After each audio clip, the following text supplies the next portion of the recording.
En 1957 se lanzó al espacio un objeto fabricado por el hombre y durante varias semanas circundó la Tierra según las mismas leyes de gravitación que hacen girar y mantienen en movimiento a los cuerpos celestes, Sol, Luna y estrellas. Claro está que el satélite construido por el hombre no era ninguna luna, estrella o cuerpo celeste que pudiera proseguir su camino orbital durante un periodo de tiempo que para nosotros, mortales sujetos al tiempo terreno, dura de eternidad a eternidad.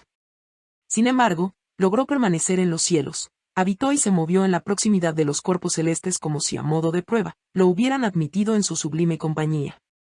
Este acontecimiento, que no le va a la saga a ningún otro, ni siquiera a la descomposición del átomo, se hubiera recibido con absoluto júbilo de no haber sido por las incómodas circunstancias políticas y militares que concurrían en él. No obstante, cosa bastante curiosa, dicho júbilo no era triunfal, no era orgullo o pavor ante el tremendo poder y dominio humano lo que abrigaba el corazón del hombre, que ahora, cuando levantaba la vista hacia el firmamento, contemplaba un objeto salido de sus manos. La inmediata reacción, expresada bajo el impulso del momento, era de alivio ante el primer paso de la victoria leí hombre sobre la prisión terrena.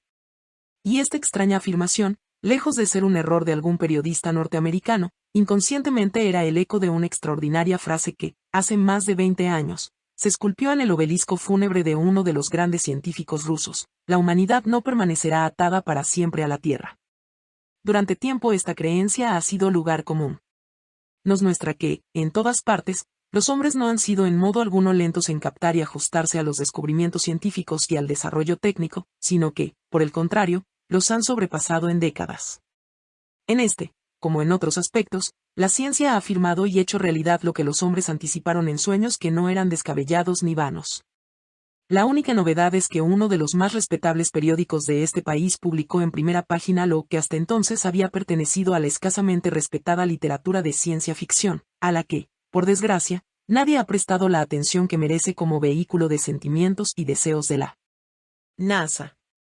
La trivialidad de la afirmación no debe hacernos pasar por alto su carácter extraordinario, ya que, aunque los cristianos se han referido a la Tierra como un valle de lágrimas y los filósofos han considerado su propio cuerpo como una prisión de la mente o del alma, nadie en la historia de la humanidad ha concebido la Tierra como cárcel del cuerpo humano ni ha mostrado tal ansia para ir literalmente de aquí a la Luna. La emancipación y secularización de la Edad Moderna, que comenzó con un desvío, no necesariamente de Dios, sino de un Dios que era el Padre de los hombres en el cielo, a determinar con un repudio todavía más ominosa de una Tierra que fue la madre de todas las criaturas vivientes bajo el firmamento. La Tierra es la misma quinta esencia de la condición humana, y la naturaleza terrena, según lo que sabemos, quizás sea única en el universo con respecto a proporcionar a los seres humanos un hábitat en el que moverse y respirar sin esfuerzo ni artificio. El artificio humano del mundo separa la existencia humana de toda circunstancia meramente animal, pero la propia vida queda al margen de este mundo artificial, a través de ella, el hombre se emparenta con los restantes organismos vivos. Desde hace algún tiempo, los esfuerzos de numerosos científicos se están encaminando a producir vida también artificial, a cortar el último lazo que sitúa al hombre entre los hijos de la naturaleza. El mismo deseo de escapar de la prisión de la Tierra se manifiesta en el intento de crear vida en el tubo de ensayo, de mezclar plasma de germen congelado perteneciente a personas de demostrada habilidad con el microscopio a fin de producir seres humanos superiores, y de alterar tamaño, aspecto y función. Y sospecho que dicho deseo de escapar de la condición humana subraya también la esperanza de prolongar la vida humana más allá del límite de los 100 años. Este hombre futuro que los científicos fabricarán antes de un siglo, según afirman, parece estar poseído por una rebelión contra la existencia humana tal como se nos ha dado, gratuito aunque no procede de ninguna parte materialmente hablando, que desea cambiar, por decirlo así, por algo hecho por él mismo. No hay razón para dudar de nuestra capacidad para lograr tal cambio, de la misma manera que tampoco existe para poner en duda nuestra actual capacidad de destruir toda la vida orgánica de la Tierra. La única cuestión que se plantea es si queremos o no emplear nuestros conocimientos científicos y técnicos en este sentido, y tal cuestión no puede decidirse por medios científicos. Se trata de un problema político de primer orden, por lo tanto, no cabe dejarlo a la decisión de los científicos o políticos profesionales. Mientras tales posibilidades quizás sean aún de un futuro lejano, los primeros efectos de los triunfos singulares de la ciencia se han dejado sentir en una crisis dentro de las propias ciencias naturales. La dificultad reside en el hecho de que las verdades del moderno mundo científico, si bien pueden demostrarse en fórmulas matemáticas y comprobarse tecnológicamente, ya no se prestan a la normal expresión del discurso y del pensamiento. En cuanto estas verdades se expresen conceptual y coherentemente, las exposiciones resultantes serán quizá no tan sin sentido como círculo triangular, pero mucho más que un león alado. Todavía no sabemos si esta es una situación final. Pero pudiera ser que nosotros, atados a la Tierra, que hemos comenzado a actuar como si fuéramos habitantes del universo, seamos incapaces de entender, esto es, de pensar y hablar sobre las cosas que, no obstante, podemos hacer. En este caso, sería como si nuestro cerebro, que constituye la condición física, material, de nuestros pensamientos, no pudiera seguir lo que realizamos, y en adelante necesitáramos máquinas artificiales para elaborar nuestro pensamiento y habla.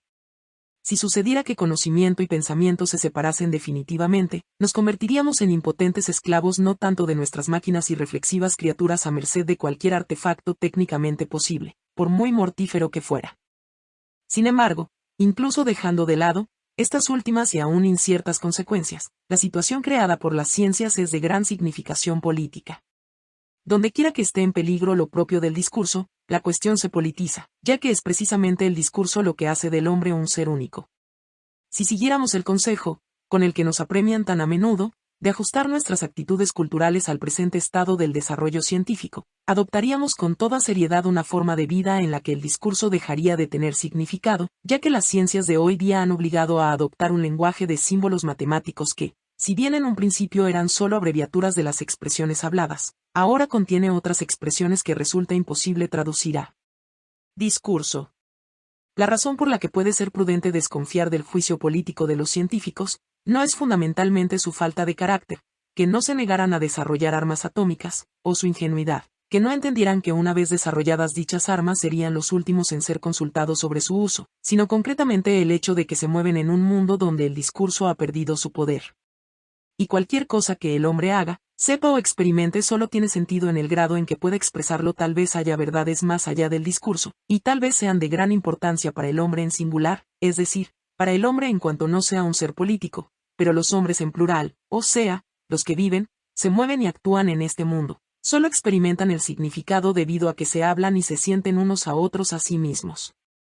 Más próximo y quizás igualmente decisivo es otro hecho no menos amenazador, el advenimiento de la automatización, que probablemente en pocas décadas vaciará las fábricas y liberará a la humanidad de su más antigua y natural carga, la del trabajo y la servidumbre a la necesidad. También aquí está en peligro un aspecto fundamental de la condición humana, pero la rebelión contra ella, el deseo de liberarse de la fatiga y molestia, no es moderna sino antigua como la historia registrada. La liberación del trabajo en sí no es nueva. En otro tiempo se contó entre los privilegios más firmemente asentados de unos pocos. En este caso, parece como si el progreso científico y el desarrollo técnico solo hubieran sacado partido para lograr algo que fue un sueño de otros tiempos, incapaces de hacerlo realidad. Sin embargo, esto es únicamente en apariencia.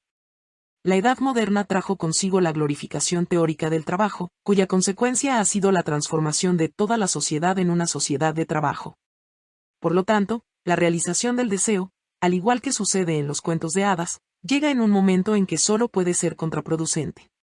Puesto que se trata de una sociedad de trabajadores que está a punto de ser liberada de las trabas del trabajo, y dicha sociedad desconoce esas otras actividades más elevadas y significativas por cuyas causas merecerían ganarse esa libertad. Dentro de esta sociedad, que es igualitaria porque esa es la manera de hacer que los hombres vivan juntos, no quedan clases. Ninguna aristocracia de naturaleza política o espiritual a partir de la que pudiera iniciarse de nuevo una restauración de las otras capacidades del hombre. Incluso los presidentes, reyes y primeros ministros consideran sus cargos como tarea necesaria para la vida de la sociedad. Entre los intelectuales, únicamente quedan individuos solitarios que mantienen que su actividad es trabajo y no un medio de ganarse la vida. Nos enfrentamos con la perspectiva de una sociedad de trabajadores sin trabajo, es decir, sin la única actividad que les queda. Está claro que nada podría ser peor. El texto que estamos trabajando no ofrece respuesta a estas preocupaciones y perplejidades. Dichas respuestas se dan a diario, y son materia de la condición humana, sujeta al acuerdo de muchos, nunca consisten en consideraciones teóricas o en la opinión de una persona, como si se tratara de problemas que solo admiten una posible y única solución. Lo que propongo en los capítulos siguientes es una reconsideración de la condición humana desde el ventajoso punto de vista de nuestros más recientes temores y experiencias. Evidentemente, es una materia digna de meditación, y la falta de meditación, la imprudencia o desesperada confusión o complaciente repetición de verdades, que se han convertido en triviales y vacías, me parece una de las sobresalientes características de nuestro tiempo. Por lo tanto, lo que propongo es muy sencillo, nada más que pensar en lo que hacemos. En efecto, lo que hacemos es el tema central del presente libro. Se refiere solo a las más elementales articulaciones de la condición humana, con esas actividades que tradicionalmente, así como según la opinión corriente, se encuentran al alcance de todo ser humano.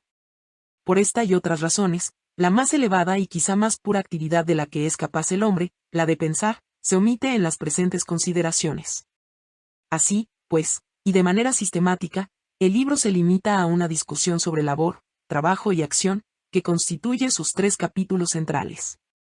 Históricamente, trato en el último capítulo de la época moderna y, a lo largo del libro, de las varias constelaciones dentro de la jerarquía de actividades tal como las conocemos desde la historia occidental. No obstante, la edad moderna no es lo mismo que el mundo moderno. Científicamente, la edad moderna que comenzó en el siglo XVII, terminó al comienzo del XX. Políticamente, el mundo moderno, en el que hoy día vivimos, nació con las primeras explosiones atómicas. No discuto este mundo moderno, contra cuya condición contemporánea he escrito el presente libro. Me limito, por un lado, al análisis de esas generales capacidades humanas que surgen de la condición del hombre y que son permanentes, es decir, que irremediablemente no pueden perderse mientras no sea cambiada la condición humana. Por otro lado, el propósito del análisis histórico es rastrear en el tiempo la alienación del mundo moderno, su doble huida de la Tierra al universo y del mundo al yo, hasta sus orígenes, con el fin de llegar a una comprensión de la naturaleza de la sociedad tal como se desarrolló y presentó en el preciso momento en que fue vencida por el advenimiento de una nueva y aún desconocida edad.